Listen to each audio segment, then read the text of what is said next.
If you have any questions for Patrik and Kelly, please. Sir?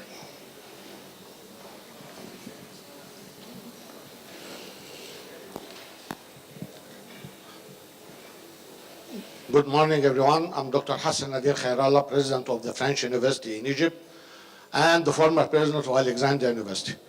Unfortunately, it hasn't been mentioned, but we have another version of cooperation with international universities, both in public universities and in private universities, that are much less expensive than having a branch established in Egypt. For example, in Cairo, Alexandria, and Ain Shams, and also in the French University in Egypt, we have programs in cooperation with French universities in such a way that the students register in both the Egyptian university and the French university. And at the end of the day, they get 2 degrees. One originating from the French partner university as if they studied in France, and another one from the Egyptian university. We have also 2 experiences with American University, Indiana State University, a master's degree in law at Cairo University, and at some time it was also in Alexandria University. At the end of the day, the student gets a master's degree from Indiana State without going to the States. We had in Alexandria also a similar program with Georgia State University, where the student gets an MBA from Georgia State University in addition to an MBA from Alexandria University. And in Mansoura, we have also a program with Manchester University in medicine. At the end of the day, once more, the student gets a degree from Manchester University in medicine and a degree from Mansoura University.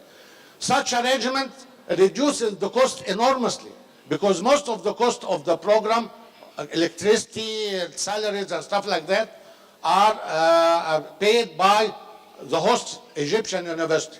All the students have to pay is simply the extra cost for any visiting professors, or the extra cost even for the Egyptian staff working in those universities. That we can have a cooperation with minimum cost for the students, and at the same time, if the purpose is to get a foreign degree, the student will get his foreign degree. Also, if its objective is to improve the quality of education in our university, it is done because, you see, in order for the foreign university to accept to give its own degree, even in Cairo, Alexandria, and Shams French University or whatever, they have to make sure that the standard of education given in these programs is equal to that given in their own university. So I think this is an alternative that is much less expensive. Also, the requirements from our partner university are much less. Thank you, sir. Thank you. Patrik, would you like to comment, please? Yeah, I'm very happy to answer the point. You make a very valid point, and I think actually there's room for both. I think partnerships between existing universities is incredibly important. We have many partnerships around the world similar to the ones you described, maybe not with dual degrees, but very close to it. And we value those partnerships. My view is that the demand for higher education in Egypt and elsewhere in the world is only growing. It's upwards. And we need to find ways of meeting that demand. And I believe that IBCs are one of the ways in which we can do that. I think that the IBCs offer a slightly different type of experience for students. I think IBCs help facilitate mobility maybe more so than the partnership you've described. But I really wouldn't try to compare one against the other. I think I said at the end of my presentation, I know that there were some questions in the press conference earlier asking why bring IBCs into Egypt in the first place. I suppose I can understand why the question is being asked, but I think you just need to look to other parts of the world where it has been done. And the higher education environment and ecosystem in those countries has benefited overall. We You know, if Liverpool were to come to Egypt, for example, we would not see ourselves at all coming in as a competitor. We would see ourselves coming in as a partner, being part of the wider ecosystem for higher education in Egypt, working in partnership with yourselves here in Egypt and elsewhere around the world. So I guess the short answer is that you're making an absolutely valid point, but I don't think it's a choice of either or. I think there's more than enough room for both models, and I think the demand for higher education, as I said, is going to require lots of different models. We haven't talked about online education here today, for example. We've talked about it fleetingly. Online education is going to play a very important role in the future too. And I would like to echo what Patrik just said and add that back in the States, we are looking at a number of different kinds of challenges given the existing model of higher education. And we're finding that the ways to strengthen institutions is through various kinds of public and private partnerships, and certainly partnerships among academic institutions. It is much more cost effective for us to find ways to share resources as opposed to replicate resources and try to operate in isolation or independently. So if we take that same approach in our international work, we can start to expand upon existing regional needs and resources much more cost effectively. I made brief mention of some partnerships that we're looking at now with Qatar University. And it would be much more advantageous to QU to be able to work with Georgetown, who can bring something to the table already there, and then we can leverage something already on the table with QU. Benefits both institutions and benefits the region more broadly. So I think that it would be good strategy for us to think about how we can work together as opposed to in competition. Thank you, Dr. Hassan, for the question, and thank you both for the lovely answer. Any other questions or comments? Dr. Dina. I wanted to ask a question to Dr. Otter. You mentioned something about exclusivity, and I wasn't very clear. So that when you established this, and I understand that it is like a campus. What is in Qatar is a campus from Georgetown. In terms of your accreditation, as far as I understood, that it is not a separate entity, that it is within the whole Georgetown University system. So when it comes to exclusivity, and that now Georgetown is not under that agreement, is not allowed to partner with any other university in the region, or have I misunderstood what you said? That's an excellent question. Thank you for giving me that opportunity to clarify. This is new language in our agreement, and it is taking into account the expansion of HBKU, Hamad bin Khalifa University, which is also going to be doing some graduate programming and professional and executive education. So there are two things. There is the right of first refusal regarding non-degree programs or executive education, where we would work with HBKU to make a decision on who would offer this. Would HBKU offer it, or would Georgetown offer it? The exclusivity agreement is around anything pertaining to a new degree. So if an existing degree, for example, the Emergency and Disaster Management program that comes out of my school and comes out of DC, if I want to offer that program in the region, that still is a Georgetown University program. However, if it's brand new and I launch it in Doha, it becomes within the purview of Doha. It's HBKU would have an interest in it. Qatar Foundation would have strong interest and potentially control of it. And I would not then be able to take it to any other country in the region or another partner in the region. It would belong within Qatar. Exclusively. Yeah. Thank you. It's the arrangement I need to execute.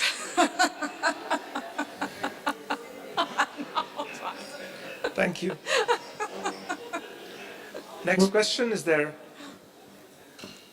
anybody would like to comment or ask a question? I have another question. Once again, I mean, from your experience, I want to follow up with, on Dr. Hassan's question. The IBC versus, I mean, you are actually, I'm trying to compare the Liverpool model with the Qatar Georgetown model. Yours is a partnership model in Liverpool. It's not quite an IBC.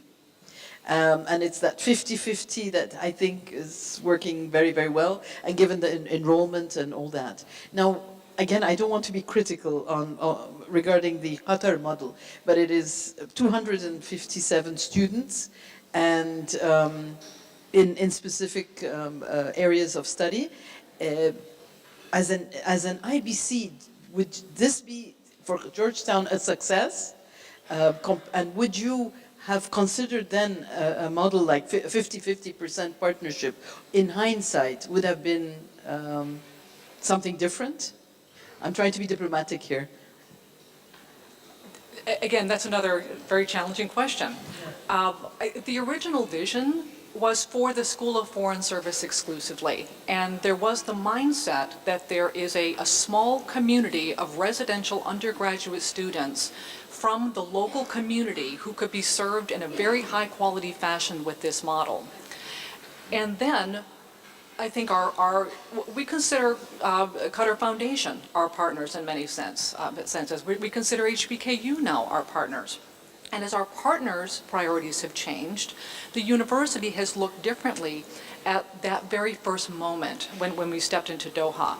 And we're realizing that we probably didn't make the best decision to focus only on SFSQ. We should have focused on the university as a whole and taken a global perspective of the education that we were offering in this region. And that's what we're doing now. That's what we'll be doing for the balance of our contract. Patrick. If I had to give one reason why XJTLU has been so singularly successful, it would be that right from the very beginning, back in 2003, our vision for XJTLU was of a true partnership university, a new type of international university, bringing together the best of the UK and Sino higher education traditions. I really do believe that's the key to success. Our partners, Nottingham University, have a more of an IBC type model, even though it's under the same regulations in China. Ours is bigger than Nottingham's, and we believe received significantly more financial and political support from our Chinese partners, Chinese stakeholders through the various layers of the Chinese government. Simply because the Chinese partners believe this is their project as much as it is ours. And actually, that's also a key risk mitigation factor, because it's important to our Chinese partners that it should be successful. And I do think that's been the key to success. Now, I know that the Egyptian government is pursuing an IBC model here, and I don't particularly have a problem with it, because you can shape the IBC model. So if you find the right partners, you can shape it to something very similar to what we've done in China. Dr. Hayazi, can please. My question is actually to Dr. Jason Lane, if that's possible at all, since it was part of the morning panel. I was wondering if there was any evidence, research evidence, on the student perspective of IBCs.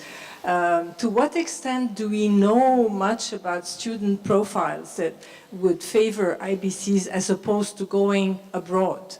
And what are the experiences of students? Do we have enough research evidence that we would attract students, and what kind of students? And what is the difference between students who would want an experience abroad as opposed to those who would want to be at home? So do we know some of these answers? Do we have this research? Great question. Yes and no. Do we have enough research? No. I don't think we ever have enough research to fully know what's going on. What we do know, and I defer to my colleagues for their particular experience on the ground too, they'll have a better sense of this, but from a global perspective, It varies by country. So, for example, in China, the students are primarily Chinese students coming out of the Gakao and likewise.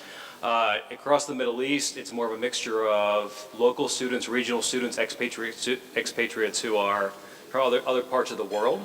What we find a lot of times is students don't make a choice between going abroad and staying in the home country. They often make a choice among the local market. They've decided to stay regionally for the most part, and they're deciding whether or not to attend a foreign campus or a local campus. That may change over time, depending on the context, but students who tend to go abroad want to do that because they want the experience of the foreign environment, in addition to the foreign academic experience. And so that's often not a choice point that we've seen so far, at least in the research that we have. Now I think that may evolve over time as campuses become more mature in the local offerings and how they adapt over time. They begin to make that choice, but mostly you see students who are more local or regional who intend to stay here for family or cultural reasons, choosing to want a foreign experience, but aren't able to go abroad to get that, or they want something that's different. I would just add a data point regarding our campus. As you might have heard in my remarks, we have a disproportionately higher number of women students participating in our campus. And that's, of course, for family reasons and tradition. So we are very proud of the fact that we are bringing this kind of education to women in the region. Mm-hmm. And also, I didn't mention some of the numbers that we're seeing in terms of our professional education and the graduate programs, and we're also doing community programs where, for a small fee and non-credit, we're opening up dozens of courses to the local community, and we're again seeing very high numbers of women participating in these educational opportunities. Thank you. Shall I give the Liverpool experience? Yeah, to him? please, Patrik. Over our 12 years, the vast majority of students in Suzhou are Chinese students. We have about 300 international students, but it's growing steadily every year. So I do believe that there will be students who will choose to consciously study for a University of Liverpool degree in China and not come to the UK for that degree. So I think that market is going to grow. Our Chinese students, we recruit from Tier 1 in the Gaokao results. So that means that they're the brightest students in China, which reflects the attraction of studying for a University of Liverpool degree in China. But of those students, over 50% still choose to come to Liverpool, the city, for 2 years. So they do want the benefits of studying at home, but also having an opportunity to spend some time abroad as part of their cultural and other experiences for their degree. And I suspect that percentage will reduce over the years to come, but it will still be an important element of the experience. So here in IBCs in Egypt, I would also expect that Egyptian students would see the benefits of studying at home, but would still like to go away for a period of time, be it a semester or a year. One of the things we did see in our look at mature campuses is that a real push by the institution and increasing interest among students to flow between campuses and really being more strategic about how they become mobile among the various campuses, whether that might be for a semester or for 2 years. I think wasn't planned, but that's I think part of the evolution of these campuses. I think that's an incredibly important point. I think students are recognizing that they need to be prepared for the global world of work. You know, working for multinationals now, you could be sent to any country in the world, and that therefore their education experience should prepare them for that environment. Thank you for your insights. Dr. Higazi. Yes, my name is Rim Higazi. I'm professor at the American University in Cairo, and similarly also a member of Egypt Parliament. And your existence in Egypt, your presence in Egypt, for me is like you are receptive to come and open branches here in Cairo, in Egypt. And I would like to ask you one question, because obviously the direction of the political system in Egypt is to encourage such an international partnership. Yet my understanding from the political arena in Cairo or in Egypt, that we are more interested in certain areas of specializations with international universities or with pronounced international universities. So the question for the three members of the panel is, did you do any studies about what Egypt needs in terms of economic development? And we have a lot of renewable energy projects going on, and mega projects, where specialization of such areas are not really existing in good terms in Egypt here. So my question is for you actually, did you conduct any studies to identify the specific areas that we have deficiencies in, and that's many Egyptian universities, whether private or government universities, would be interested to join hands with your institutions? Because what I can see from the presentations is pure specializations that you find everywhere.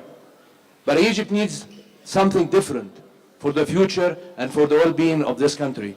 It is not about opening for global universities and that's it. So my understanding that the interest of academia is beyond a revenue generation. It's the impact, creating the impact on societies. And that's why my question, and I really appreciate your existence in Egypt, but I have some concerns that a lot of Egyptians would like to open branches of international universities for the sake of having the name on their portfolio. But at the end of the day, is almost cloning other specializations that exist, whether in the local terms or international terms. So the questions is up to you, and I appreciate if you answer me. Thank you very much. Thank you. Patrik? Well, thank you for the question and the thinking and logic behind the question, because it's an incredibly important subject. You know, you can define T&E quite narrowly around education, teaching students, potentially generating revenues that you might repatriate home. You might have some social, some mobility for those students. You could define T&E in that way. For the University of Liverpool, our mission is broader than simply education. Research and impact is incredibly important to us. It's fundamental to what we do. So in thinking about any overseas campus, we don't simply think what's the student demand for education. We also think about what are the government's priorities for research, for impact, for science, for technology. And that you ask whether we've done that work. My answer is we're doing it right now. And actually, I think the Egyptian government has been very clear in the areas where it sees a requirement for the type of research and impact expertise that Liverpool could bring to the Egyptian context. And I guess that's what I was trying to say earlier on about us coming in partnership rather than coming in to compete for students. We're coming in to fill some of the gaps that you currently have in research expertise, to work alongside other universities, public and private here in Egypt, to develop a wider set of expertise, which also benefits us back at home in Liverpool. So really, Jason talked very clearly and correctly about academic planning and business planning in these ventures. For Liverpool, we ask ourselves, why are we doing this? And we have to address a number of needs. Education is one of them. Widening access, raising capacity and capabilities is part of our mission as a university. It's at the core of what we do.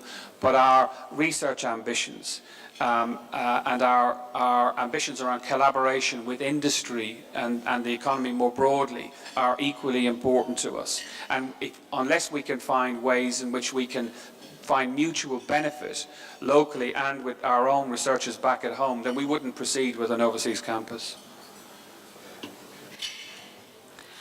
In the US, one of the economic problems that we're facing is that there is a growing wage gap as a result of millions of adults not achieving a baccalaureate education. And so the lack of an educated workforce is actually holding back our economic development. So the mission of a school like mine, which is part of a research institution, is to look at the audiences served, as well as what are those workforce development needs, those competencies, those skills, those literacies and industries that are shifting and changing and growing, and how do we keep pace in our curriculum development and applied research with the external environment inside as well. So all of these things have to come together in terms of determining what our offerings are. So for example, if we were able to increase the number of adults with a baccalaureate degree by 20%, economists tell us that we could reduce the wage gap by about 40% and increase our gross domestic product by, I think, $250 billion. So we're working on that. And with that in mind, we consider how we can bring value as a partnership to other regions as well that have completely different data sets from what we have, but they might also have workforce and economic development needs. But the formula is the same. The recipe is the same. What are the driving forces externally? And how can we align curriculum development, audiences served, with economic and workforce development? Yeah, it's an excellent question. I think a lot of countries, states are grappling with this issue. In a previous life, I was responsible for all of SUNY's academic programs, which were about 7,000, and I had to say yes or no to new ones moving forward or not, and both internationally and domestically. And so one of the things we thought about, first off, were what were the high need programs versus the high demand programs. And those are two different aspects to think about. High demand says there are lots of students who want to go into this program, but it doesn't necessarily mean you need that program for students to move into it, right? High need is what you need as a country to move into, but high need doesn't also mean that you have students who want to move into those areas. All right, so if you have high need for child care workers, for example, in this country, but if nobody wants to move into that, it's a very difficult program to sustain over time unless there's significant subsidy from the government. If you have high demand, which is good, but they can't get jobs, then that demand likely will go away over time. Somehow you've got to find the nexus between the two so that you've got enough students who are interested in the program, who are willing to pay tuition to move into it, but who can also find jobs in this area and will support the growth of the Egyptian government. Layered on top of that, then we also thought about issues of quality, right? Does the institution have the quality, the capacity to offer it? Then that means faculty, largely.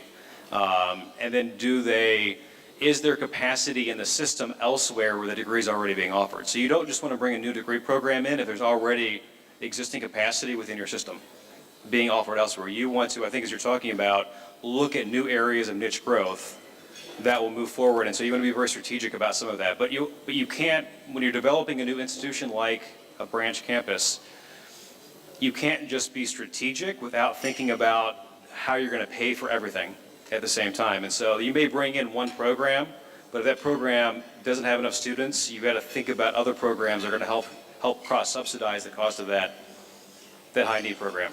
So the balance that has to be reached. And I think the example in Qatar is a great one because when they first set up the Qatar Foundation, the Education City, they said, we want this program from that institution, we want this program from that institution, and they found that really wasn't sustainable, right? And that's why you've evolved over time.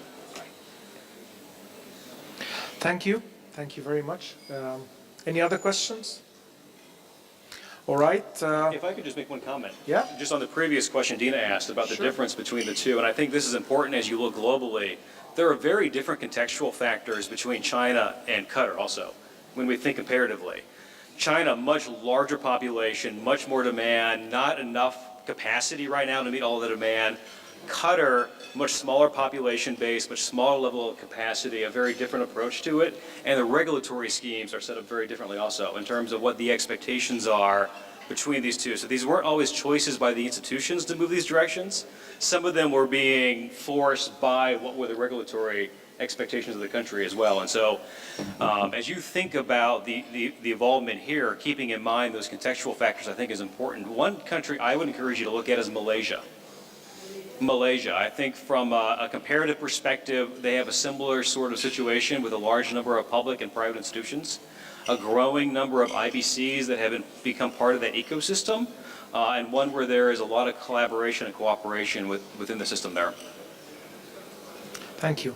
We have another question back there. We'll get back to you. Please introduce yourself. Yeah, I'm Mahmoud Kohel, Head of Education Beyond Borders Organization. I want to ask about Liverpool model in China. I think that it's a joint venture. It's like a validation agreement for the curriculum, as I know, and progression and articulation. So I think that even most of the branches in China, they're not actually branches, and we have like a joint venture. I think same with Nottingham and Nebo. It's somehow joint venture because it was the Chinese regulatory work with. So if Liverpool may be interested to have a branch, meaning like full scale branch, not just progression or articulation or validation agreements, this will be more tempting to Liverpool, or they may find it too risky by having a full branch in Egypt or wherever country is. I'm thinking that the way of having a branch gives more autonomy and even less risky, more than a validation. Even they're sending annual monitoring, even they're sending committee, even they have representative in different curriculum committees, but I think that having a branch gives more autonomy. Another thing, we talk about CPERT and the ways they recognize branches. I know there's different ways of branches, and most of them they call branches. Maybe because of my background, because I worked for 6 years studying branches, also is one of my, with British Council, with some UK universities. So there's different ways, and all of them are called branches. Same like Chinese, they have different way of, and the same as a branch. Malaysia, I think most of them are branches. So why is this like a more a clarification about how it's a real branch, what is a joint venture, what is an articulation? I know there's like 11 agreement you can have with universities, starting from twinning, validation, franchise, to the end. So I think this makes more easier when someone asks for by having this more clear. So this was two questions about Liverpool and the way of call branch. Thank you. Well, I'll answer the first point, and it might relate to the second point, but I'm sure my colleagues will also pick up on the second point. So from Liverpool's perspective, our university in China is not a validation agreement. It is a full joint venture under the 2003 Sino-Foreign Chinese regulations, and therefore we own 50% of it and we have 50% responsibility for it. So it's much deeper than what you've described. It's not about validation plus opportunities for articulation. And therefore, I think the answer to your second question is that we don't see it as being riskier to go down an IBC model, a branch campus model. I think the risks actually are very similar, and they're about reputation primarily, actually, and then they're about quality. And so, for me, in assessing opportunities like here in Egypt, our approach is not to think about transplanting the UK model simply into an isolated context in any country, be it Egypt or anywhere else.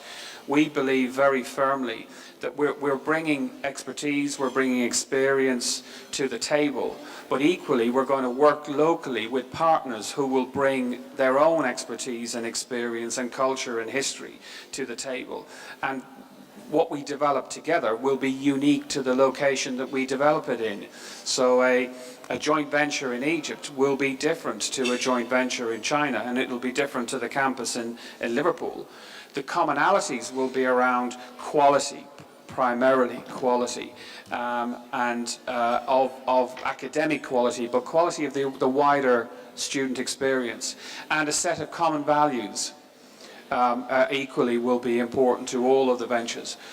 But they will be also different, and part of the attraction for our students and staff to be mobile and be able to spend time in China or Egypt or Liverpool or elsewhere is that they will get a different experience, a different cultural experience, and that it'll make them a more rounded individual as a result of it, and, as I said earlier, prepare them for the wider world of work. So I am always a little bit nervous about this, typology of international branch campus. I don't think there's a single definition of what it means, actually, and I don't think there should be either. I think the point is that they should reflect the needs of the host partners and the local environment. I I absolutely agree, and I think what Patrick is espousing is a very mature view of the branch campus model as it evolves over time, and something we find among campuses that have been successful. There is a choice point that has to occur, and that's whether or not you are looking to completely replicate the home campus without change, or do you localize it and create something that evolves to meet the local demand? I think any university, no matter where they're at, should evolve to meet the local demand, but not everyone who gets into this business thinks that way. And I won't say the name of the institution, but there was one example of where an institution created a labor management graduate degree, decided that they still wanted to use the American curriculum and textbook even though they were in the Middle East. And the faculty absolutely refused to contextualize the curriculum to the Middle East, even though all the students in this degree would be working in the labor demands of the Middle East, which is very different than the labor demands in the US. That program didn't work out, right? And that's where I think it is a choice point, both in terms of what the institution is comfortable with in terms of allowing to evolve over time, what the faculty are open to in terms of evolving over time, and what the regulations allow to be evolved over time. So our definition is not one that's sort of be static or sort of say you have to be exactly like the branch at home. We don't say that at all, actually. We're very purposeful in that. And we have a definition because we're researchers. And as researchers, we have to operationalize what we're trying to study and measure and track. The China context is a great example of one we had to wrestle with because the China environment is very different than most other countries when they talk about branch campuses. And so we did evolve our definition so that it would allow for the counting of Liverpool, because we feel that represents what is the nature of a branch campus. But just because it meets our definition or not doesn't make it a branch campus or not, right? In terms of the reality of the situation. You know, as Kelly said, the accreditation in the U.S. has a very different sort of terminology about how they approach this, and most campuses we talk with will push back on the branch campus label. Which is fine. I'm okay with that. It's just, as researchers, we have to call them something and we have to define them a certain way. But a lot of institutions don't view them as a branch campus. Thank you, Dr. Ali Hadi. Mike, please.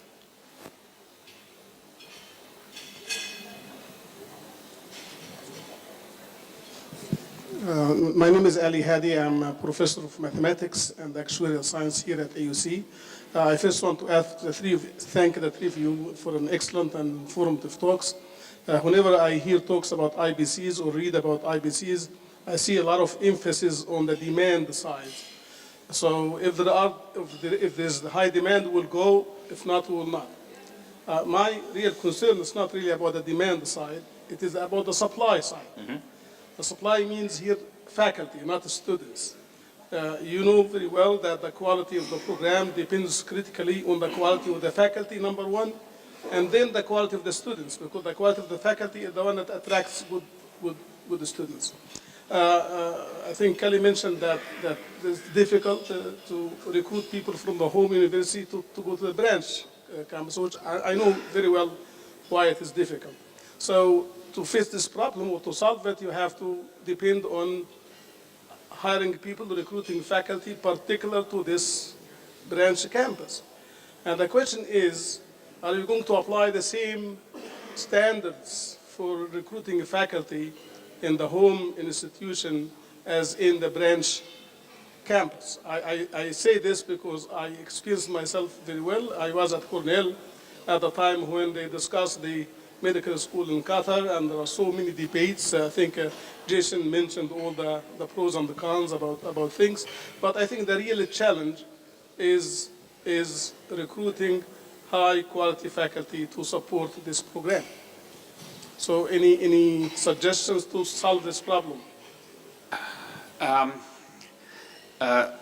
Time and a lot of commitment is the short answer. I mean, you're making a really important point, and I refer to it in my success factors. Recruiting and retaining high-quality faculty, and I mean professional staff as well as academic staff, is very, very important to success. Our experience, and we don't compromise. Our experience in China was that for the first 5 years, of course, one of the challenges is to give faculty the confidence that this new startup Jason mentioned, that these are startups at the beginning, will be successful and will be around for the long term. So we certainly found in China that in the early years, in the first half of our first decade, our staff tended to be more focused on teaching scholarship, being truly world leading in teaching and scholarship.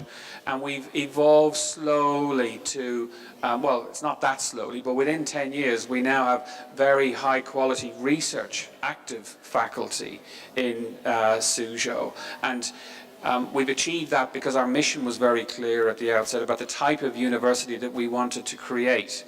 So in the early years, we certainly had to work hard to give people the confidence to come and move their families, move their careers to China. Now that we've done that in the first 5 years, we're fighting people off who want to come and stay with us. World leading researchers who want to come to be in, not just at the XJTOU in China, but to be in China itself and the opportunities that are presented by being in China. At Georgetown, we have adopted the exact same hiring standards and scholarly standards for GUQ that we have for the Hilltop. And as I mentioned earlier, we have at least 2 members of the DC-based faculty participate in every search. So these standards for teaching, for education, for publication, scholarship are the exact same, so that any faculty member hired or who achieves tenure or the comparable version of it would have the same opportunity to be tenured on the Hilltop. So the faculty culture is one culture at Georgetown, regardless of where our campus is. Just from a more meta view of it, one of the things I think about too is the idea of the startup versus sustainability long term. And we have found, from talking to lots of branch campuses, the same issue that Kelly has pointed about Georgetown, is the bench tends to be limited in terms of those who are willing and interested at least to sort of move from the hill, right, and come to another country. That said, when you're recreating a startup like this, it is critically important to have both professional staff and faculty who understand the home campus be part of the initial startup of the branch. Because you want to think about, an academic institution is more than the curriculum itself. There's an ethos that every institution exudes. And to be able to replicate that ethos, that sort of larger sense of the ecosystem about what a student is experiencing, you have to have people who understand what it is at the home campus to be able to replicate it on the branch. But it also helps in terms of navigating policy regulations and other sorts of issues with the home campuses. If you have somebody on the ground who knows people, who has been there, who has done that, and understand what the constraints are back on the home campus. So to the extent possible, when you're creating the entity, you have to have folks who are from the home campus be part of that creation, be part of that initial environment. As you evolve over time, most of the more successful branch campuses we've seen tend to have a mixture of folks who have both that institutional identity back home, but are locally hired to be part of that particular campus. But the ones who are the most successful are the ones who maintain quality and hiring practices common across all. Not everyone does this, though. I mean, I think it's important to note that there are plenty of examples out there where there are different hiring practices and standards, and not everyone maintains that high level of quality. Thank you very much. I would like us to give a big hand to our guest speakers.